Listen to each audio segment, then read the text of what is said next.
Vishnu ശാലിനിയുടെ latest എപ്പിസോഡിൽ അങ്ങനെ ശാലിനി ആണെങ്കിൽ അരുണെ പരിചയപ്പെടുത്തുന്നുണ്ട്. ഇത് വക്കീൽ അരുണ എൻ്റെ ഒരു സുഹൃത്താണെന്ന് പറയുന്നുണ്ട്. എന്നിട്ട് ഇത് എൻ്റെ അനിയത്തി ശ്യാമ എന്ന് പറയുമ്പോൾ ശ്യാമ മുഖം അങ്ങോട്ട് തിരിക്കുകയാണ്. അവരുടെ ഹസ്ബൻഡ് രോഹിത്ത് എന്ന് പറയുമ്പോൾ രോഹിത്ത് ഇങ്ങനെ ചിരി വരുത്തുന്നുണ്ട്. എന്നിട്ട് പിന്നെ നിൻ്റെ പരാതിയിൽ ഏറ്റവും കൂടുതൽ ഇനി ചെയ്യാൻ പോകുന്ന വക്കീലിന് മാത്രമാണ് ചെയ്യാൻ പറ്റുന്നതെന്ന് പറയുമ്പോൾ പോലീസിനെ കൊണ്ട് സാധിച്ചില്ല, പിന്നല്ലേ വക്കീൽ എന്ന് പറഞ്ഞിട്ട് ശ്യാമ അങ്ങോട്ട് ദേഷ്യപ്പെടുകയാണ് ചെയ്യുന്നത്. എന്നിട്ട് നിങ്ങൾക്ക് എന്ത് ചെയ്യാം, എന്ത് നടപടി ഉണ്ടാക്കാനായിട്ട് കഴിയും, അത് മാത്രം പറഞ്ഞാൽ മതി എന്ന് നിങ്ങൾ എല്ലാവരെയും നോക്കാമെന്ന് പറഞ്ഞതല്ലേ എന്ന് പറയുന്നുണ്ട്. അന്നേരം അത് ഞാനായിട്ട് സ്വയം ഏറ്റതല്ലല്ലോ എന്നും പറഞ്ഞ് ശാലിനിയും കൊണ്ട് എഴുന്നേക്കാൻ ശ്രമിക്കുമ്പോൾ വീഴാൻ പോകുന്നുണ്ട്. അന്നേരം ശിവൻ പിടിക്കാൻ പോകുന്നുണ്ട്. പക്ഷേ ശാലിനി ആ കസേരയുടെ കയ്യിൽ പിടിച്ചിങ്ങനെ നിൽക്കുകയാണ് ചെയ്യുന്നത്.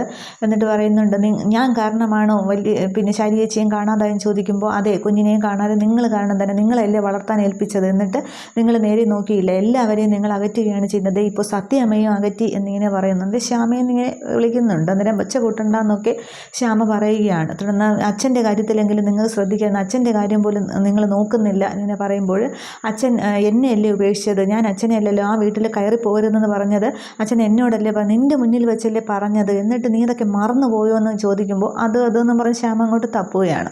അന്നേരം രോഹിത്ത് പറയുന്നുണ്ട്, ശ്യാമ ആവശ്യമില്ലാത്ത കാര്യങ്ങൾ പറയാതെ വന്ന കാര്യം പറയാൻ നോക്ക് എന്നിങ്ങനെ പറയുമ്പോൾ ഇപ്പോൾ എനിക്ക് എൻ്റെ വല്യച്ഛയും കുഞ്ഞിനെ കണ്ടുപിടിച്ചത്, അതിന് നിങ്ങളുടെ ഭാഗത്തുനിന്ന് എന്ത് നടപടിയാണ് ഉണ്ടാകേണ്ടത് അതെനിക്കറിയണം എന്നിങ്ങനെ പറയുമ്പോൾ അതിന് എന്നേക്കാൾ കൂടുതൽ വക്കീലിനാണ് പറയാൻ പറ്റുന്നത്, അരുണെ നമുക്ക് എന്ത് ചെയ്യാൻ കഴിയുമെന്ന് ചോദിക്കുന്നുണ്ട്.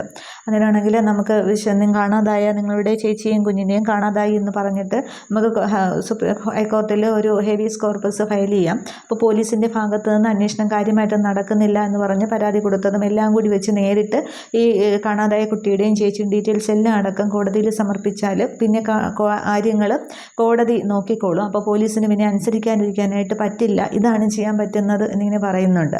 അന്നേരം കേട്ടല്ലോ, ഇതാണ് ചെയ്യാൻ പോകുന്നതെന്ന് ശാലിനി പറയുന്നുണ്ട്. അന്നേരം ഇതൊന്നും പറഞ്ഞിനി എൻ്റെ വായടപ്പിക്കാൻ നോക്കണ്ട, ഒരാഴ്ച ഞാൻ സമയം തരും, അതിനകം എൻ്റെ ചേച്ചിയും കുഞ്ഞിനെയും കണ്ടെത്തിയില്ല എന്നുണ്ടെങ്കിൽ ഞാൻ നിങ്ങളുടെ കളക്ട്രേറ്റിന് മുന്നിൽ വന്ന് സത്യാഗ്രഹം ഇരിക്കും, പിന്നെ അത് നിങ്ങൾ ഇരിക്കുമെന്ന് പറഞ്ഞാൽ ഇരിക്കും, നീതി വാങ്ങിച്ചിരിക്കുമെന്ന് പറഞ്ഞാൽ ഞാൻ വാങ്ങിച്ചിരിക്കും, ശാരദയുടെ മറ്റൊരു മോളാണ് പറയുന്നത് എന്നിങ്ങനെ പറഞ്ഞ് ശ്യാമ അങ്ങോട്ട് കത്തിക്കയറുകയാണ്. എന്നിട്ട് ഈ സംസാരമൊക്കെ അവിടെ നടന്നുകൊണ്ടിരിക്കുമ്പോൾ അവിടെ ശാരികയാണെങ്കിൽ കുഞ്ഞിനെ കുപ്പിപ്പാൽ ആദ്യം കൊടുക്കാൻ നോക്കുന്നുണ്ട്. എന്നിട്ട് അപ്പോൾ ഡ്രൈവർ കാറിൽ നിന്ന് അങ്ങോട്ട് വെളിയിൽ ഇറങ്ങിയപ്പോൾ അയാൾ അങ്ങോട്ട് സീറ്റ് വലിച്ചുകൊണ്ട് നിൽക്കുകയാണ്, പുറകെ പോയി നിന്നിട്ട്.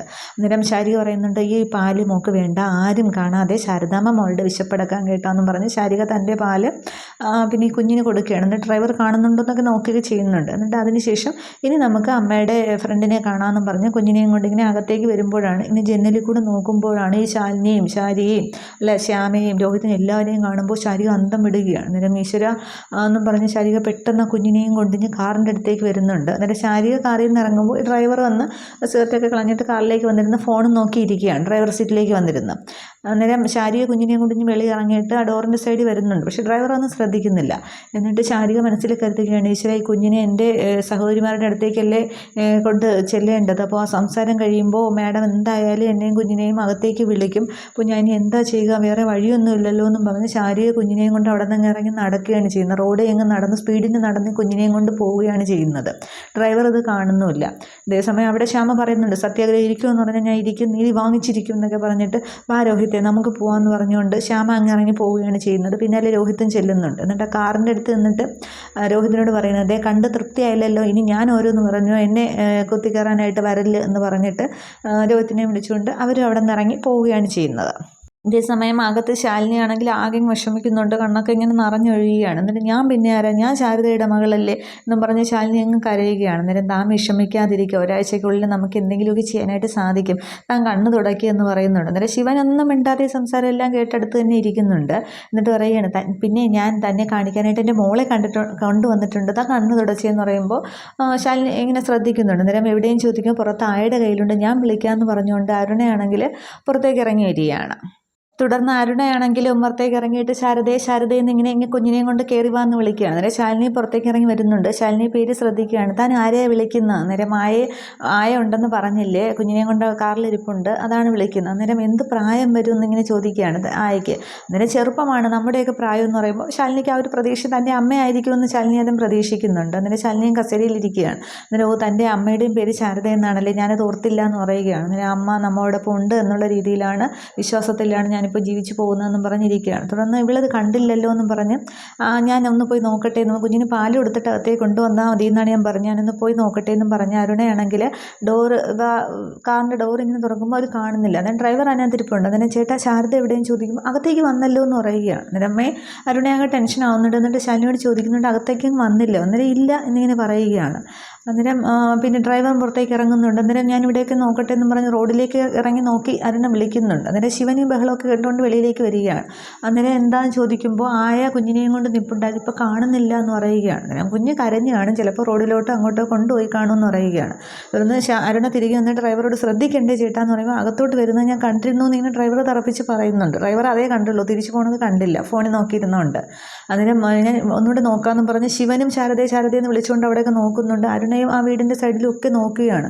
അന്നേരം തുടർന്ന് ശാലിനിയോട് ചെന്ന് പറയുന്നുണ്ട് എനിക്ക് ആകെ പേടിയാവുന്നു എന്ന് പറയുമ്പോൾ താൻ പേടിക്കേണ്ട, ചിലപ്പോൾ കുഞ്ഞ് കരഞ്ഞുകൊണ്ട് അങ്ങോട്ടും ഇങ്ങോട്ടും മാറി നിൽക്കുകയായിരിക്കും എന്ന് പറയുമ്പോൾ എങ്കിൽ ഞാൻ കൂടെ പോയിന്ന് നോക്കാം എന്ന് പറഞ്ഞിട്ട് ഞാനൊന്ന് പോയി നോക്കാമെന്ന് പറയുമ്പോൾ ഓ ശരിയെന്ന് പറഞ്ഞിട്ട് അരുണ ഡ്രൈവറോട് വണ്ടി എടുക്കാൻ പറഞ്ഞ് വണ്ടി പോവുകയാണ്. അന്നേരം എന്നാൽ ഇവരിത് എവിടെ പോയി എന്നിങ്ങനെ ശാലിനിയും ചിന്തിക്കുന്നുണ്ട്. അന്നേരം ശിവൻ പറയുന്നുണ്ട് ചിലപ്പോൾ കുഞ്ഞ് കരഞ്ഞ് കാണും, പാലെടുക്കാൻ എങ്ങാനും മറന്നുപോയി കാണും, അപ്പോൾ ഓട്ടോ വിളിച്ച് വീട്ടിലേക്ക് എങ്ങാനും പോയി കാണും, അല്ലാതൊന്നും സംഭവിക്കില്ലല്ലോ, ഞാൻ കൂടെ പോയി നോക്കിയിട്ട് വരട്ടെ എന്ന് പറയുമ്പോൾ ശരി പോയിട്ട് വന്നിങ്ങനെ ശാലിനി പറയുന്നുണ്ട്. ഈ വണ്ടിയുടെ പിന്നാലെ ശിവനും ബുള്ളറ്റ് എടുത്ത് പോകുന്നുണ്ട്. ഇതേസമയം ശാരികയാണെങ്കിൽ ഒരു ഓട്ടോയിൽ കുഞ്ഞിനെയും കൊണ്ടിങ്ങനെ പോകുന്ന കാണിക്കുന്നുണ്ട്. കുഞ്ഞിനെ ചേർത്ത് പിടിച്ചിരിക്കുകയാണ് ശാരിക. അന്നേരം ഈ ഡ്രൈവർ അരുണ പോകുന്ന കാർ ഡ്രൈവറോട് അരുണ പറയുന്നുണ്ട് ചേട്ടാ പെല്ലെ പോയാൽ മതി, റോഡ് സൈഡിൽ എവിടെയെങ്കിലും ശാരദയും കുഞ്ഞുണ്ടോ നോക്കണോ. അന്നേരം ഞാൻ നോക്കാമെന്ന് പറയുകയാണ്. അന്നേരം അരുണ ആകെ ടെൻഷൻ അടിച്ച് കരയൊക്കെ ചെയ്യുന്നുണ്ട്. ഇതേസമയം അവിടെ മൂർത്തിയുടെ വീട്ടിലെ ദുർഗയാണെങ്കിൽ എത്തുന്നുണ്ട്. മുത്തശ്ശനും മുത്തശ്ശിയും മൂർത്തി എല്ലാവരും ഒക്കെ ഉണ്ട്. അന്നേരം നന്ദനെ കൊണ്ടുപോവുകയാണ്. ഇനി ഇവിടെ നിന്ന് ഇവളെ വഷളാക്കുന്നില്ല. മുത്തശ്ശനും മുത്തശ്ശിയൊക്കെ കൊഞ്ചിച്ച് ഇപ്പോൾ തന്നെ ഇവൾ എനിക്ക് നേരെ തറുതല പറയും, പിന്നെ ഇനി ഇവളെന്നെ തല്ലുക തന്നെ ചെയ്യും എന്നൊക്കെ പറയുമ്പോൾ അങ്ങനെയൊന്നും ഉണ്ടാവില്ല എന്നൊക്കെ പറയുകയാണ്. ദുർഗ ദേഷ്യപ്പെടുകയാണ്. അല്ലെങ്കിൽ എൻ്റെ വാക്കിന് ഇവിടെ വിലയൊന്നുമില്ലല്ലോ, എന്നെ പുറത്താക്കിയതല്ലേ, ഒരു പേര് പറയുമല്ലോ കുടുംബം കലക്കി എന്നൊക്കെ ഇങ്ങനെ പറയുന്നുണ്ട്. അന്നേരമാണെങ്കിൽ അങ്ങനെയൊന്നും ഇല്ല, നീ വെറുതെ തോന്നുകയാണെന്നൊക്കെ മുത്തശ്ശൻ പറയുമ്പോൾ ദുർഗ ആകപ്പാടെ ദേഷ്യത്തിലാണ്. ഇതേസമയം സമയത്ത് ആണെങ്കിൽ അരുണയാണെങ്കിൽ പിന്നെ മൂർത്തി ഫോൺ ചെയ്യുന്നുണ്ട്. അന്നേരം നിൻ്റെ ഫോൺ എടുക്കതേ, അവളായിരിക്കും വിളിക്കുന്നത്, ഇവിടെ ആരെങ്കിലും ഉണ്ടെങ്കിൽ ആളുകൾ ഇറങ്ങിപ്പോതെ അവൾ വരില്ലല്ലോ, കൊച്ചമ്മയല്ലേ കൊച്ചമ്മ എന്ന് പറയുമ്പോൾ ഈ ചേച്ചിയുടെ ഈ സ്വഭാവം കൊണ്ട് തന്നെയാണ് ഓരോ പേര് ഓരോരുത്തർ ഇടുന്നതെന്നൊക്കെ പറഞ്ഞ് മൂർത്തി തിരിച്ചടിക്കുന്നുണ്ട്. അന്നേരം ഫോൺ എടുക്കുകയാണ്. അന്നേരം മൂർത്തി ചോദിക്കുന്നുണ്ട് എന്താ മോള് കരഞ്ഞൊന്നുമില്ലല്ലോ, കുഴപ്പമൊന്നുമില്ലല്ലോ, താനവിടെ നിന്ന് ഇറങ്ങിയോ എന്നൊക്കെ ചോദിക്കുക. അന്നേരം അരുണ അങ്ങ് പൊട്ടി കരയുകയാണ്. അന്നേരം എന്താ സംഭവിച്ചതെന്ന് ചോദിക്കുമ്പോൾ ശാരദയാണെങ്കിൽ നമ്മുടെ മോളെയും കൊണ്ട് കടന്നു കളഞ്ഞു എന്ന് പറയുകയാണ്. അതിന് കടന്നു കളഞ്ഞെന്നോ എന്ന് പറയുകയാണ്. അന്നേരം അവളെയും കുഞ്ഞിനെയും കാണാനില്ല എന്ന് പറയുമ്പോൾ എങ്ങനെയൊന്നും കാണില്ല, അവൾ ചിലപ്പോൾ അങ്ങോട്ടും ഇങ്ങോട്ടും മാറിയതായിരിക്കും, അവിടെ എവിടെയും നീ നോക്ക് എന്ന് പറയുകയാണ്.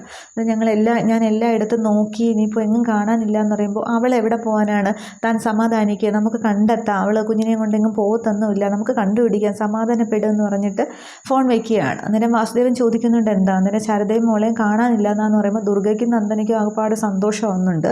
അന്നേരം മുത്തശ്ശിയും കയ്യോന്ന് വയ്ക്കുകയാണ്. അന്നേരം ഇത് അവൾ കൊണ്ടുപോയത് തന്നെ, തെരുവിൽ നിന്ന് വന്നത് തെരുവിലേക്ക് പോയി എന്ന് കരുതിയാൽ മതി, അവൾക്ക് അല്ലെങ്കിൽ ഒരു കള്ളലക്ഷണം ഉണ്ടായിരുന്നു എന്ന് പറയുമ്പോൾ ചേച്ചി മിണ്ടാതിരിക്കുക എന്നൊക്കെ ഇങ്ങനെ മൂർത്തി പറയുന്നുണ്ട്. എന്നിട്ട് ഞാൻ എന്തായാലും ഒന്ന് പോയി അന്വേഷിക്കട്ടെ എന്ന് പറഞ്ഞ് മൂർത്തി ഇറങ്ങുകയാണ്. പിന്നാലെ വാസുദേവനും ഉമ്മറത്തേക്ക് ഇറങ്ങുന്നുണ്ട്. ഈ സമയത്താണെങ്കിൽ പിന്നെ ഓട്ടോയിൽ ശാരികയും കുഞ്ഞും കൂടി അവിടെ മുറ്റത്തേക്ക് വരികയാണ്. അന്നേരം ശാരിക കുഞ്ഞിനെയും കൊണ്ട് ഇറങ്ങുന്ന കാണുമ്പോൾ മുത്തശ്ശിക്കും ആകെ ആശ്വാസമാകുന്നുണ്ട്. നന്ദനയ്ക്കും ദുർഗയ്ക്കും അങ്ങ് ദേഷ്യം വരികയാണ്. അന്നേരം നീ കുഞ്ഞിനെയും കൊണ്ട് എവിടെ പോയതാണെന്ന് ചോദിക്കുകയാണ്. അന്നേരമാണെങ്കിൽ കുഞ്ഞ് നിർത്താതെ കരഞ്ഞപ്പോൾ ഒന്ന് റോഡിലേക്ക് ഇറങ്ങിയതാണ്. കുറച്ച് ദൂരം നടന്നപ്പോൾ വഴി മറന്നുപോയി, പിന്നെ ഓട്ടോയിൽ കയറി അരുണവക്കീലിൻ്റെ വീട് പറഞ്ഞപ്പോൾ അത് ഇവിടെ കൊണ്ടാക്കിയതാണെന്ന് പറയുന്നുണ്ട്. അന്നേരം അവൾ എത്രമാത്രം പേടിച്ചെന്നൊന്നും പറഞ്ഞ് മുത്തശ്ശി മൂർത്തിയൊക്കെ വഴക്ക് പറയുന്നുണ്ട്. ഇനി ഇത് ആവർത്തിക്കരുതെന്ന് പറഞ്ഞിട്ട് കുഞ്ഞിനെയും മേടിച്ചിട്ട് മൂർത്തി വഴക്ക് പറയുകയാണ്. എന്നിട്ട് ഓട്ടോക്കാരൻ പറയുന്നുണ്ട് പൈസ കിട്ടി എനിക്കങ്ങ് പോകും. അന്നേരം ഓൺലൈൻ പേയ്മെൻറ്റ് മൂർത്തി ചെയ്യുന്നുണ്ട്. അന്നേരം ഞാൻ അരുണയെ വിളിച്ച് പറയട്ടെ, അവൾ വിഷമിച്ചിരിക്കുകയായിരിക്കും എന്ന് പറഞ്ഞ് മൂർത്തി അരുണയെ ഫോൺ ചെയ്യുന്നുണ്ട്. അന്നേരം ശാരീരിക ആകപ്പാടെ അങ്ങ് ആശ്വാസമാകുന്നുണ്ട്, അവരെ കാണാതെ ഞാൻ തിരികെ വീട്ടിലെത്തിയല്ലോ. തുടർന്ന് മൂർത്തി വിളിക്കുന്നുണ്ട്. അരുണെ വിളിക്കുമ്പോൾ ഞാൻ റെയിൽവേ സ്റ്റേഷനിലൂടെ നോക്കിയിട്ട് വരാമെന്ന് അരുണ പറയുക. അന്നേരം അതൊന്നും വേണ്ട, പിന്നെ ശാരദ മോളെയും കൊണ്ട് എത്തി, അവൾക്ക് വഴി തെറ്റിപ്പോയതാണെന്ന് പറയുമ്പോൾ അരുണയ്ക്ക് ആകെ അങ്ങ് ആശ്വാസമാകുന്നുണ്ട്. അതിനുശേഷം രാത്രിയാണെങ്കിൽ അവിടെ ശിവൻ്റെ വീട്ടിൽ ശിവനാണെങ്കിൽ എവിടെയോ പോയിട്ട് എന്തോ സാധനങ്ങളൊക്കെ ആയിട്ട് ബുള്ളറ്റിൽ ഇങ്ങനെ വന്ന മുറ്റത്ത് ഇറങ്ങുകയാണ്. അന്നേരം ശാലിനി ആണെങ്കിൽ ഇവിടെ റൂമിൽ ഇങ്ങനെ മൂടി പൊതിച്ച് കിടക്കുകയാണ്. അന്നേരം രാത്രിയാണ്. അന്നേരം ഇതെന്താ ലൈറ്റൊന്നും ഇടാത്തതെന്നും പറഞ്ഞ് അവിടെ മാത്രം ലൈറ്റ് ഇട്ടില്ല, ശിവൻ ഉമ്മറത്തേക്ക് കയറുന്നുണ്ട്. അന്നേരം എല്ലായിടത്തും ഉണ്ടല്ലോ, ഇനി ഇവിടെ മാത്രം പോയതാണോ എന്നും പറഞ്ഞ് ശിവൻ അകത്തേക്ക് കയറുകയാണ്. അന്നേരം ശാലിനി ആണെങ്കിൽ ഇങ്ങനെ കിടന്ന് ഉറങ്ങുകയാണ്. അന്നേരം ശിവൻ ലൈറ്റ് ഇടുന്നുണ്ട്. അന്നേരം ആണെങ്കിൽ ശാലിനി എന്നിങ്ങനെ വിളിക്കുകയാണ്. അന്നേരം ശാലിനി ഇങ്ങനെ കണ്ണ് തുറക്കുന്നുണ്ട്. അന്നേരം എനിക്ക് ശകലം വല്ലം പോലും വയ്യ, എണീക്കാൻ പോലും വയ്യ എന്നിങ്ങനെ പറയുകയാണ്. പകുതിയെ കണ്ണ് തുറക്കുന്നുള്ളൂ ശാലിനി.